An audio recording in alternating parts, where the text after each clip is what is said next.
Oi gente, tudo bem? Eu sou a Adriele e hoje eu vou contar para vocês o plano macabro de Alfred Arthur Rose.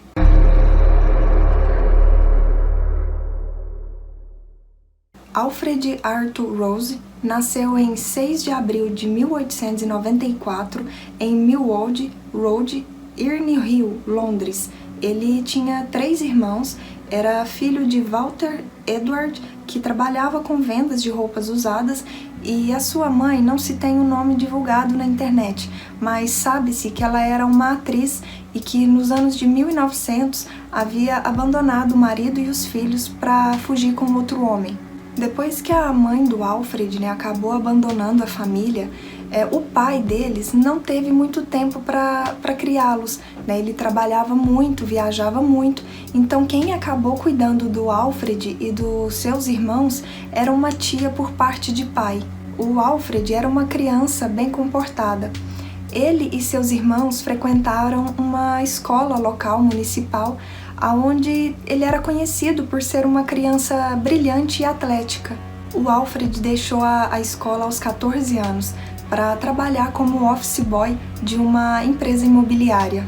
Depois ele foi trabalhar em uma empresa de manufatura textil. Em 1909, o Alfred conheceu uma jovem chamada Lily Mae Watkins. Eles se conheceram em um baile, uma discoteca noturna, e eles acabaram então iniciando um relacionamento. O Alfred alistou-se no exército britânico e foi designado para o 24º Regimento da Rainha como soldado. Enquanto estava treinando na Inglaterra antes da sua partida para a França, o Alfred acabou se casando com a Lily. Ele chegou na França em 15 de março de 1915. Ele ficou em Paris por algumas semanas antes de sua unidade ser enviada para a batalha. No último dia dessa batalha, acabou acontecendo uma explosão e o Alfred estava próximo. Isso fez com que ele se machucasse na cabeça, no joelho e na coxa. Devido à explosão, acabou indo alguns destroços para dentro da sua cabeça e da sua perna, fazendo com que ele ficasse inconsciente ali no local. Como resultado desses ferimentos, o Alfred ficou hospitalizado por cerca de 1 ano e passou por diversas cirurgias. Várias dessas cirurgias eram inclusive para poder retirar destroços da explosão de dentro da cabeça e da perna, do seu corpo em geral. Por causa desses ferimentos realizados na perna do Alfred, ele não conseguia dobrar a perna. E por não mexer muito com a perna, ele acabou desenvolvendo um edema. E esse edema fazia com que ele não andasse. No dia 11 de fevereiro de 1916, o Alfred então ele acabou recebendo uma dispensa do exército e passou a receber uma pensão. Após a recuperação do Alfred no hospital, ele voltou a morar com a sua esposa, a Lily. Em julho de 1916, o médico do Alfred identificou que a memória dele estava um pouco defeituosa. E ele também possuía uma cicatriz em volta da cabeça que era bastante delicada. Ele inclusive não podia usar qualquer tipo de chapéu, porque dependendo do material, ela ficava irritada, vermelha e acabava machucando um pouco mais. Devido às condições de saúde do Alfred, até então, não terem uma melhora significativa, a pensão que ele estava recebendo, a pensão militar, acabou subindo um pouco o valor. No final de janeiro de 1917, o médico do Alfred, analisando ali a situação da perna dele, viu uma melhora significativa e ficou bastante surpreso. Ele até acreditava que o Alfred poderia voltar a ter o movimento da perna normalmente. Porém, a cabeça dele ainda não estava muito boa. 1 ano depois, ele voltou ao seu médico, relatando que sentia fortes dores de cabeça e tinha muita insônia. No dia 30 de julho de 1919, o Alfred foi examinado novamente por um outro médico. E esse médico viu que ele, apesar dele não poder mexer a perna mais de 30%, a perna estava boa e ele também alegou que a memória dele também não tinha sofrido danos permanentes, que ele estava bem. Como então foi constatado por esse médico que o Alfred estava bem, poderia voltar à sua vida normal, em 1918 a pensão que ele recebia foi diminuída. Em agosto de 1920, ele passou novamente por mais testes, por médicos. Esses médicos afirmaram que a perna dele, por mais que não estava 100%, estava bem sim, e poderia ir melhorando com o passar dos tempos, não tinha ficado nenhum dano permanente tanto na perna quanto na memória dele.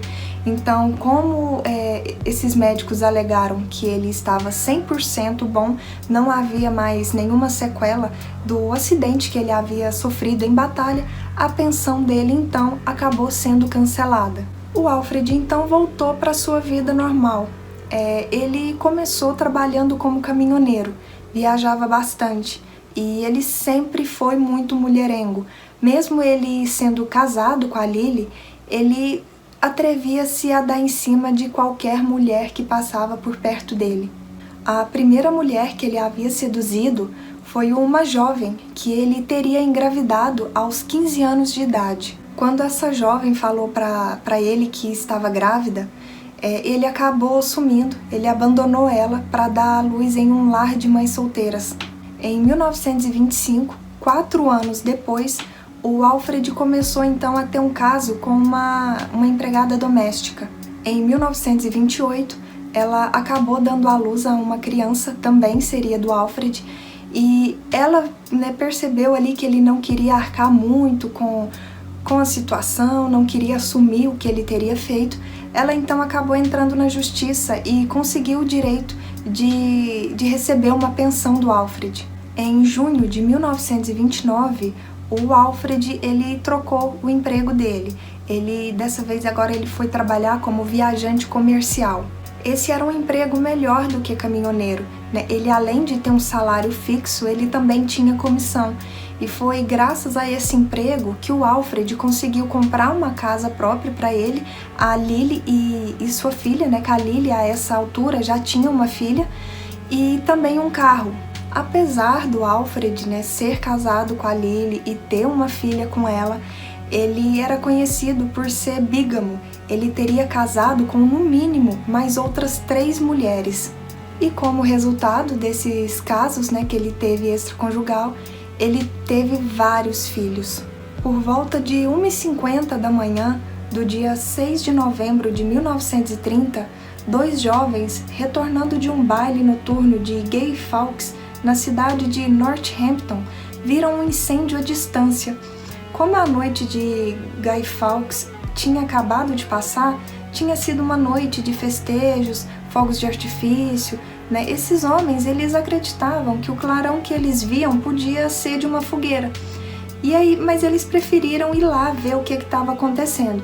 Enquanto eles caminhavam pela rua em direção a esse clarão, um homem bem vestido, carregando uma pasta, passou na direção oposta deles. Quando um dos jovens comentou sobre a fogueira que podia ver ao longe, o Alfred, que seria essa pessoa, acenou com a cabeça e exclamou: "Parece que estão fazendo uma fogueira lá em cima."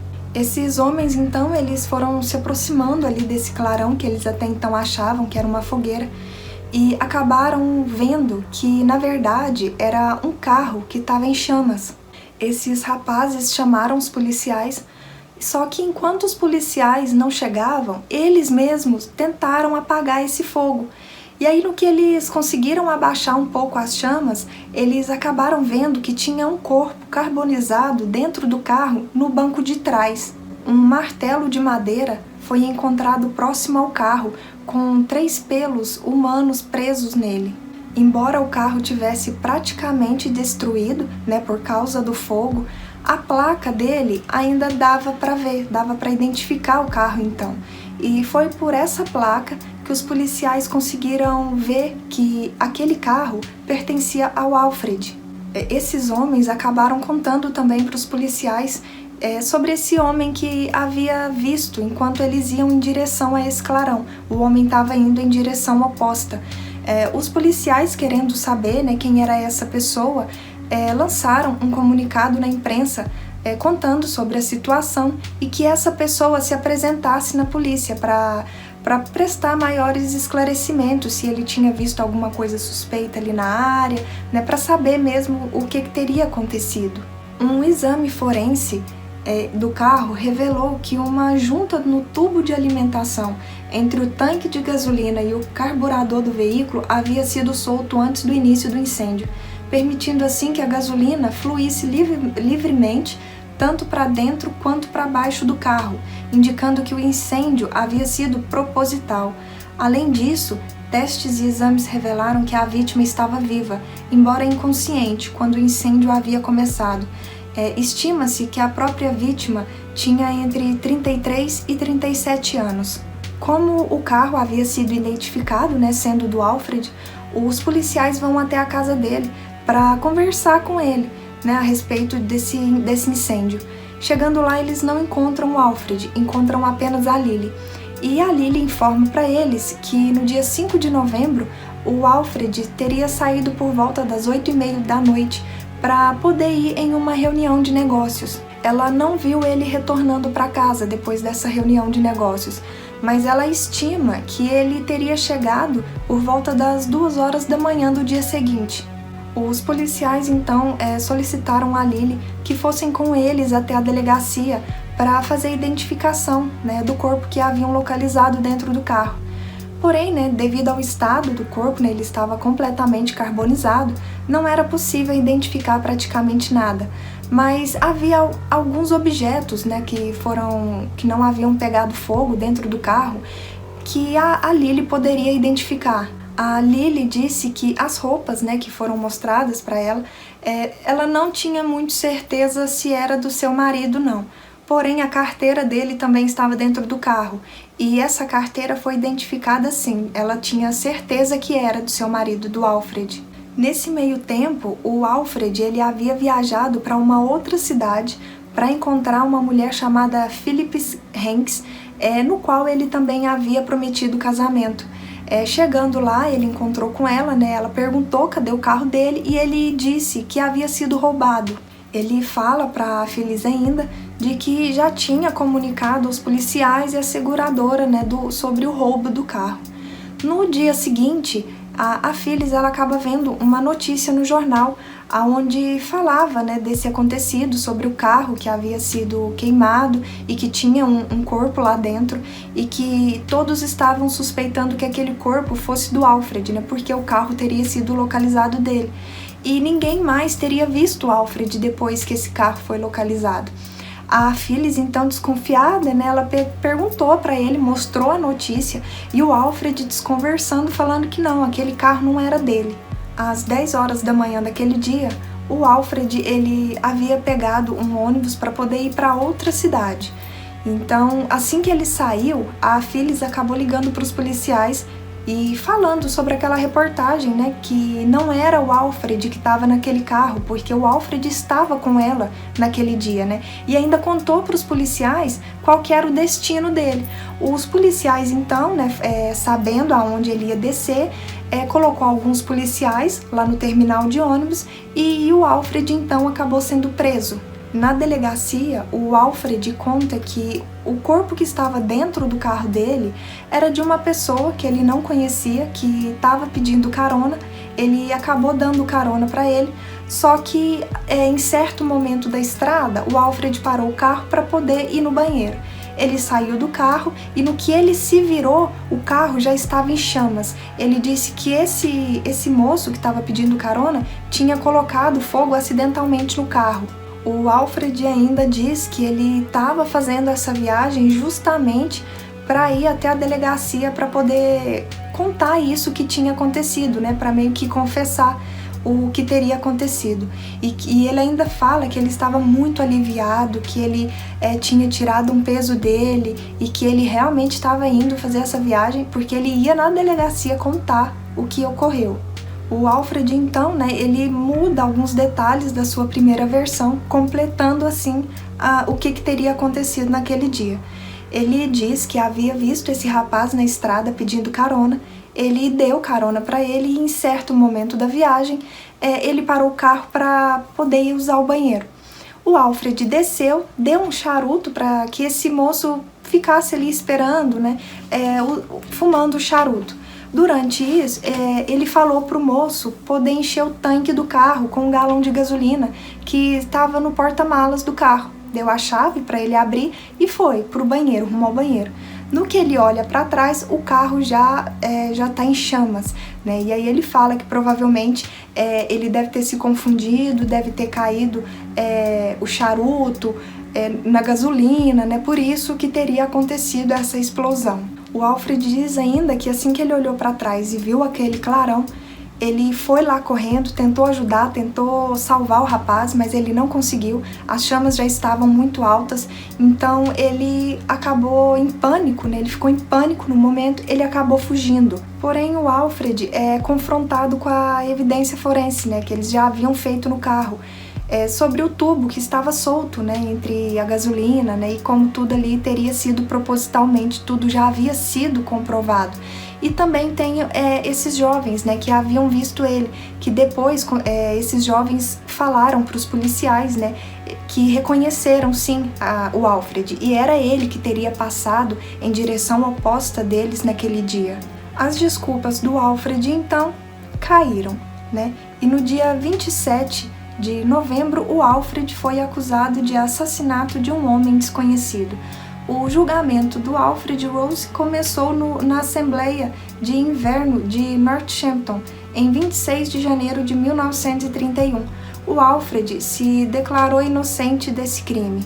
Durante todo o seu julgamento, o Alfred continua ali firmemente afirmando de que a morte daquele rapaz desconhecido teria sido acidental, que ele não teria nada a ver com isso. Porém, os testes comprovavam que não, que havia sim sido proposital aquele acidente, né? E existe ainda, né, a hipótese de que o martelo que havia sido localizado próximo ao carro, o Alfred teria utilizado para golpear esse moço e deixá-lo inconsciente dentro do carro. O julgamento durou 6 dias e no dia 31 de janeiro, o Alfred foi condenado à morte, culpado de assassinato. O Alfred nunca admitiu formalmente a sua culpa.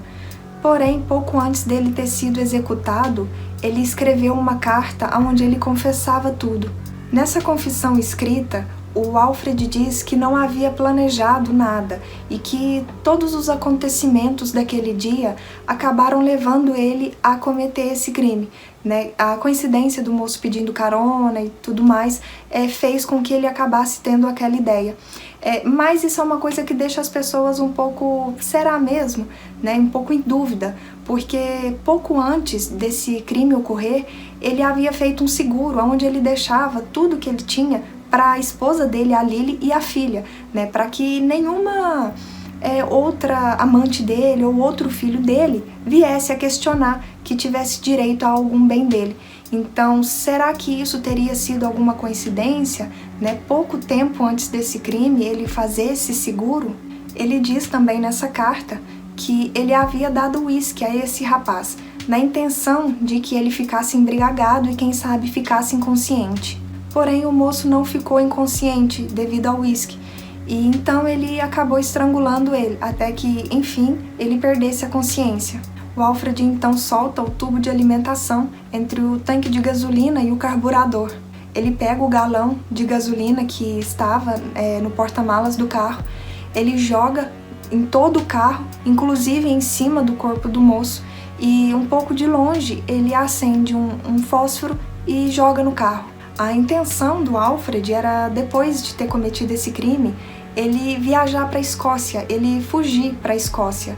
Só que quando ele estava saindo ali do local e ele acabou avistando aqueles rapazes, ele então começou a pensar que, como alguém teria visto ele, né, o plano dele não poderia dar errado. Bom, como o Alfred viu então que os planos dele poderiam cair por água abaixo, né, por causa dessas pessoas, desses rapazes que haviam visto ele fica um pouco sem saber o que fazer e para onde ir. Enquanto isso, enquanto ele pensa para onde ir, ele vai para a casa da Lily. Da casa da Lily ele vai para outra cidade, na casa de outra amante, e aí a intenção dele era ir para outra amante em outra cidade, né? E fazendo isso até ele descobrir o que ele iria fazer. E isso tudo, esse plano todo, né, foi feito justamente porque a intenção dele era sumir. Era que os policiais acreditassem que aquele corpo que estava dentro do carro era realmente dele, e aí ter dado ele como morto, para que ele pudesse viver uma vida nova, sem esposa, sem amante, sem vários filhos, porque uma coisa que estava pesando muito para ele era essa questão de ter vários filhos com mães diferentes. Então, essas mães, né, ele não estava conseguindo enrolar elas por muito mais tempo. Quando ele falava que ia casar, né, elas até acreditavam e apaixonadas e tudo mais, mas depois chegavam em um ponto que elas percebiam que aquilo não ia dar em nada, então elas acabavam levando ele na justiça. Então ele tinha vários e vários mandatos para poder pagar a pensão, e ele não queria pagar a pensão para esse tanto de filho que ele tinha na época, né? Sobre a identificação do rapaz, né, que foi carbonizado dentro do carro, o Alfred diz que nunca havia perguntado o nome dele, porque como, né, ele já tinha esses planos para o rapaz, diz ele que não fazia questão ele saber o nome daquela pessoa. O Alfred, porém, acabou passando algumas características que esse rapaz tinha para os policiais. Os policiais, então, divulgaram essas características e bateram o DNA dele com de 9 famílias que tinham parentes na época que haviam desaparecido. Porém, nenhum desses resultados deu como positivo, né? E até hoje, essa pessoa que foi carbonizada ali no carro do Alfred não possui uma identificação, né? Comentem aqui embaixo se vocês já conheciam esse caso, o que vocês acham desse plano macabro do Alfred, né? Isso tudo para poder ter uma vida nova, sem esposa, sem filhos, sem vínculo algum com ninguém, né? Comentem aqui o que vocês acharam do vídeo, espero que tenham gostado. Não esqueçam de se inscreverem no canal, de deixar seu like, de compartilhar, e até o próximo vídeo. Tchau!